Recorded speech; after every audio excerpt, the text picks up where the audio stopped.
The Gospel of the Holy 12, Lection 22. The restoration of Arius's daughter. And behold, there cometh one of the rulers of the synagogue, Arius by name, and when he saw him, he fell at his feet, and he besought him greatly, saying, My little one lieth at the point of death. I pray thee, come and lay thy hands on her, that she may be healed, and she shall live. And Jesus went with him, and much people followed him and thronged him.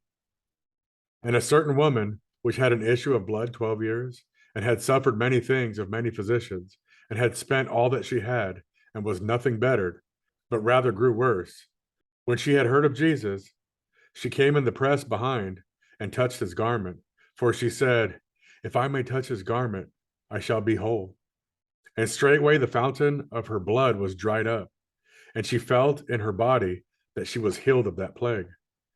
And Jesus, immediately knowing in himself that virtue had gone out of him, turned him about in the press and said, Who touched my vesture? And his disciples said unto him, Thou seest the multitude thronging thee, and sayest thou, Who touched me? And he looked round about to see her that had done this thing.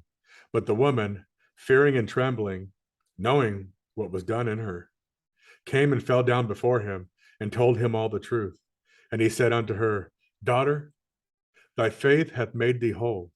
Go in peace, and be whole of thy plague. While he yet spake, there came from the ruler of the synagogue's house certain which said, Thy daughter is dead. Why troublest thou the master any further? As soon as Jesus heard the word that was spoken, he saith unto the ruler of the synagogue, Be not afraid, only believe.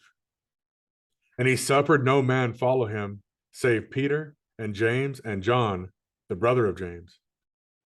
And he cometh to the house of the ruler of the synagogue, and seeth the tumult, and the minstrels, and them that lamented and wailed greatly. And when he was come in, he said unto them, Why make ye ado and weep? The damsel is not dead, but sleepeth. And they laughed him to scorn, and they thought she was dead, and believed him not. But when he had put them all out, he taketh two of his disciples with him, and entered in where the damsel was laying.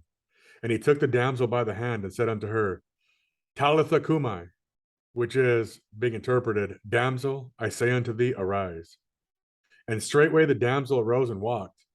And she was of the age of 12 years. And they were astonished with great astonishment. And he charged them straightway that no man should make it known, and commanded that something should be given her to eat.